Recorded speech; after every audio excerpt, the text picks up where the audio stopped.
Welcome, everyone, to this presentation in the series, Electronics, the Story of One Human Lifetime by David Beams and Gary James.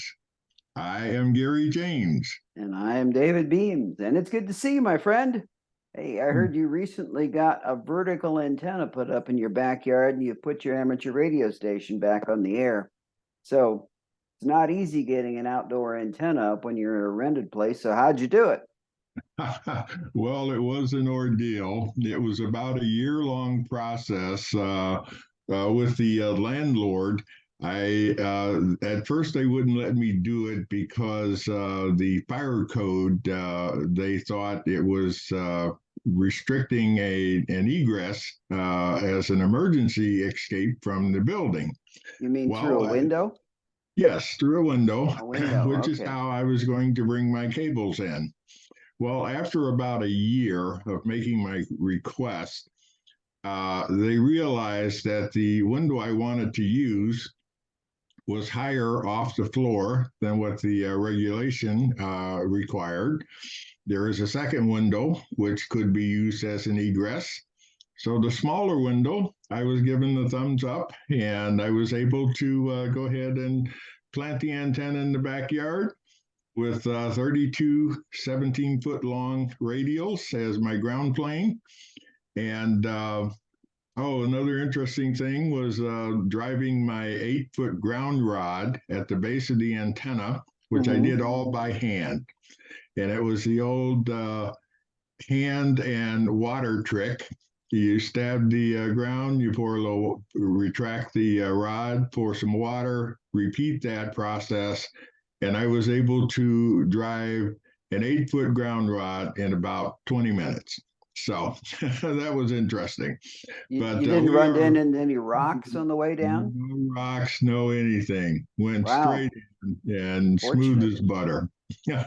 So I am back on the air and having fun once again on the airwaves. And Cool. I know you being in your condo, we were talking about you getting some sort of system up. So what's going on with your antenna situation? Well, I'll show you what I've done so far. Let's see. Here we go. I put together this this loop, this wire loop. It's 4 turns of wire, and it's a rectangular loop, and it measures approximately 108 inches from one side to the other, and 72 inches tall, and it should fit on the wall over to my left. I just got to get it done, and I got to find the tuner for it because obviously it's not going to be 50 ohms. So I'm going to have a tuner to compensate. The only thing that worries me about putting up an indoor antenna is that, putting RF into the condo, what's that going to do to some of the other electronics around here? But we'll find out. So. Yeah, and I think at the levels that we operate, you're not running a linear amplifier. You should be okay. No. No. Well, like I say, that's what ham radio is about. Experiment, try, see what you can do. That's it. Spirit of the hobby. So anyway, what I wanted to show you though was something that I've been working on lately. It's an idea that came to me for analyzing op-amp circuits, and I wanted to see what you thought of it. So okay, got very good. A few minutes. Sure. Okay, so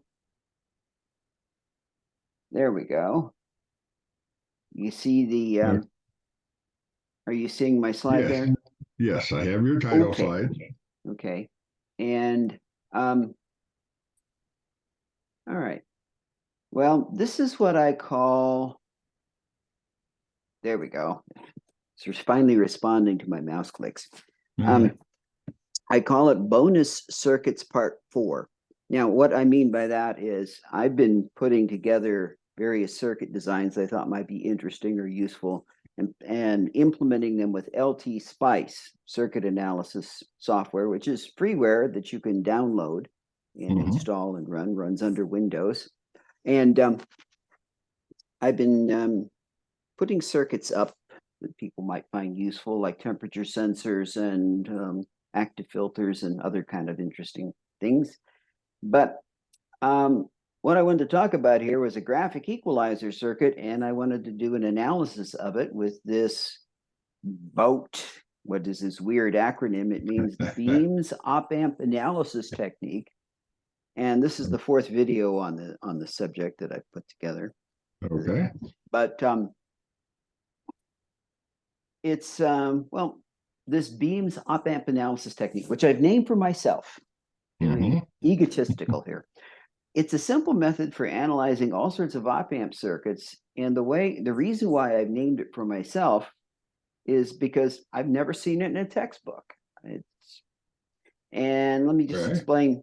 There are a lot of op-amp circuits that can be modeled as a single op-amp with an input voltage source and a couple of linear networks that provide voltages at the non-inverting input, which I've labeled here V sub P because the non-inverting input of an operational amplifier is designated with this little positive sign. That's why the P. And the voltage there is a linear combination of the input voltage and the output voltage with weights A1 and A2. And similarly, the voltage at the inverting input, which I call V sub N because of the little negative sign, it's a weighted combination of the input and output voltages with weights B1 and B2. And then the next part of this is to invoke the so-called virtual ground criterion, that is, or virtual ground property. If you have an operational amplifier that's connected up in a negative feedback loop, it will move its output voltage in such a way as to bring the two inputs to the same potential. And very often, the non-inverting input is tied to a physical ground in many circuit applications, and that causes a virtual ground to appear at the inverting input. That's where the term virtual ground comes from. But it simply means that the two inputs will be at the same potential. So if I equate these two, and then I can separate the terms in V out and V in, and I get this relationship for the voltage gain, V out to V in, it's A1 minus B1 divided by B2 minus A2. In other words, if I can find these coefficients, then I can rather easily get the transfer relationship of the circuit. Okay. And it has an amazing range of applications. I've tried it on some DC circuits, some fairly straightforward amplifier circuits. I've applied it to frequency selective circuits with one capacitor and two capacitors, and been trying some more complex circuits. And so far, it has not let me down yet. Well, very good. So sounds like you're onto something. Well, maybe.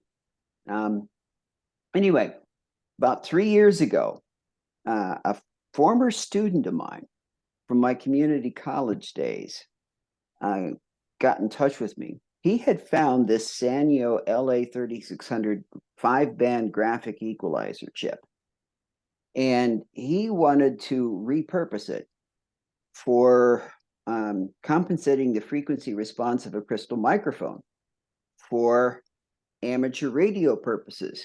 He had acquired a ham radio license. And of course, you have to help out a brother ham, right? Oh, yes, definitely. Right. Okay. So anyway, I said, well, let me take a look at it.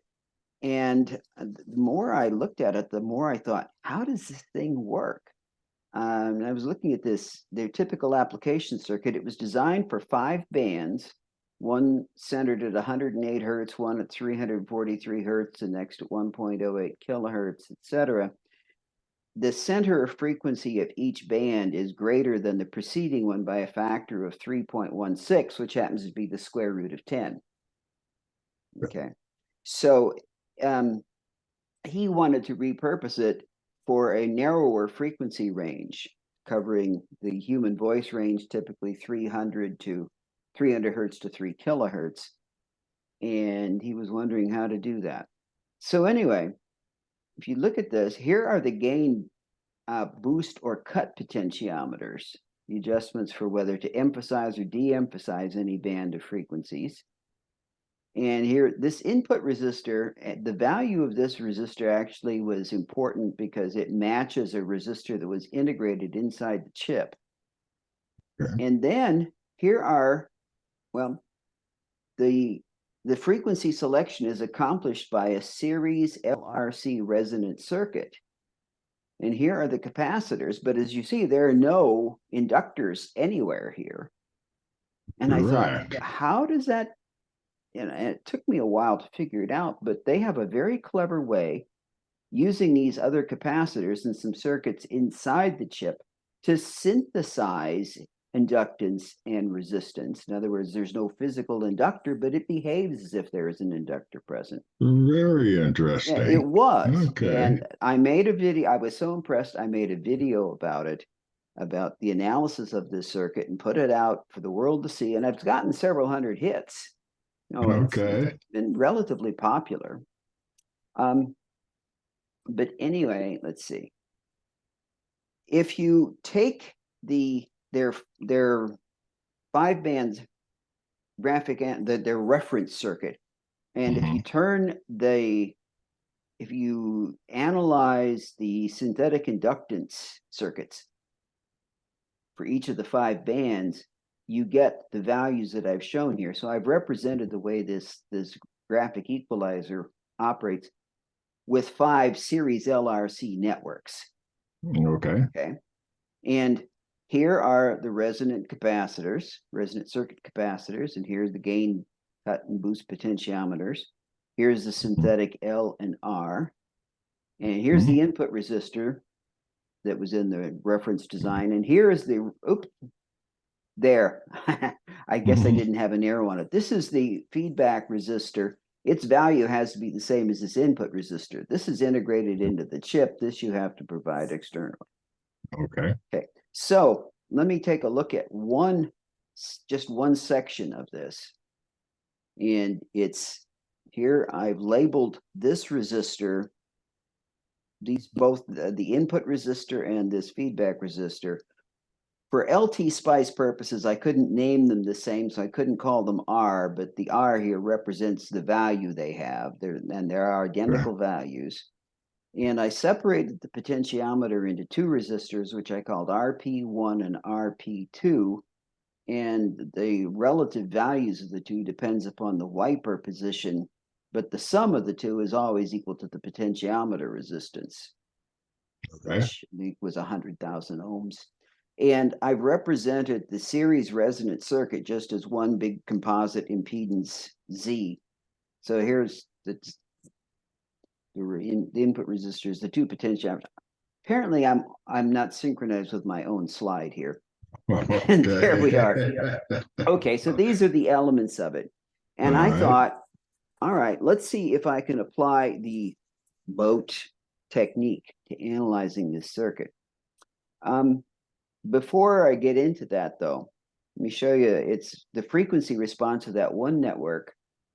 If RP1 is at 100K and RP2 is 0, if it pots at one end of its rotation at the resonant frequency, and that particular LRC circuit's resonant at 300 hertz, we get a gain boost at its peak of about 12 decibels. But then as you see, as you move off resonance, the gain boost goes away. Okay. If the pot is in the middle, then you get a flat 0 decibels, that is unity gain for all frequencies. There's no boost and there's no cut. If I turn the pot to the other end of its rotation, though, at the resonant frequency of the LRC circuit, I get a gain cut of roughly 12 decibels. Okay. Okay. So any expression that we develop has to be able to account for this behavior. Okay. So, yeah. Note that the gain is 0 decibels for all frequencies if the pot is centered. That's this. And also, when you get away from the resonant frequency, the gain goes to unity regardless of the pot setting. All right. Okay. So here's what I did. I pulled the op amp out of the circuit, And to find the coefficients A1 and B1, we apply an input voltage, while the output voltage is forced to 0. Okay. Okay. Now this looks a little overwhelming, but actually it's not.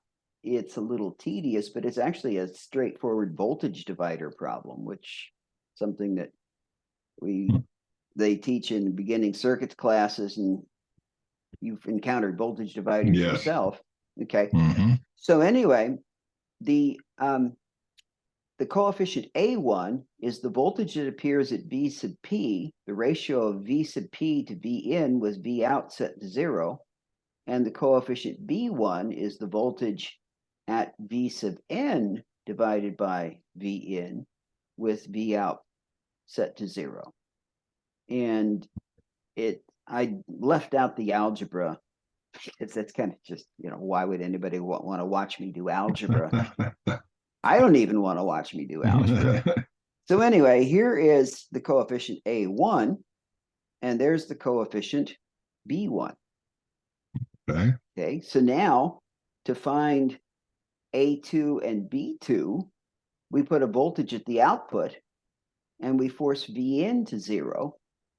And so the coefficient A2 is VP, the ratio of VP to VO, with, again, V in set to 0, and B2 is VN to VO, with V in set to 0. And straightforward voltage divider analysis gives these two expressions. And then I decided to combine them all together into one slide. And even though the denominators, if you go back and look at the previous two slides, the denominators of those expressions don't appear to be the same. They actually are. If you multiply out all the terms, they have all the same denominator. So rather than repeat it 4 times, I just called it D for denominator. Since all 4 of these coefficients are over the same denominator, that's going to fall out in the final calculation anyway. So A1 minus B1 over B2 minus A2, just simply straightforward combination of these terms gives me this. And you notice here that I have Z times R minus ZR. That's going to cancel. Similarly here. And if you group things together, this is the final result. So it's little algebra, but okay, does this make sense? Okay, so let's take a look here. If I let the impedance Z of the series resonant network, if I get off resonance, that gets very large. And if I make Z very large, then this expression, if this term is much larger than the other term in the numerator, and similarly in the denominator, then as Z gets very big, this expression goes to 1, which is 0 decibels. That matches.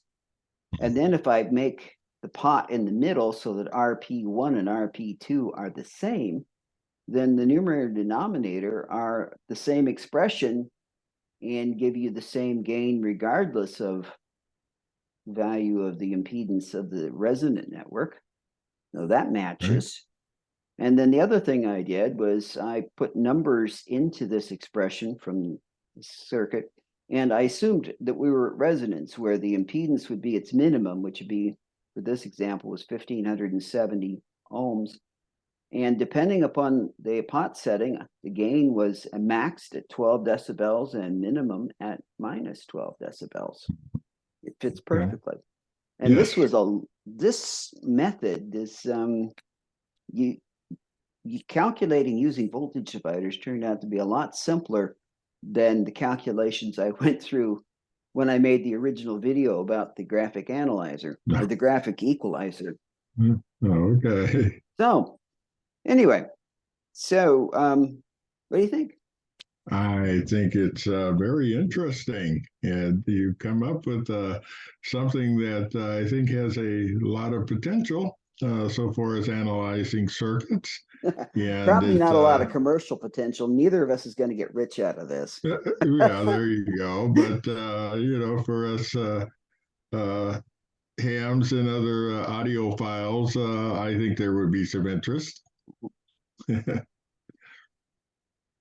So, So, well, let's see. I think you said you had another example that you wanted to show me. I do. Uh, I do. okay. But just in the interest of keeping this short, let's make that into a follow-up video. Okay. Very good. Okay. Well, this was quite interesting, David, and I am impressed and I am looking forward to the next video. All right, my friend. We'll see you shortly. Okay.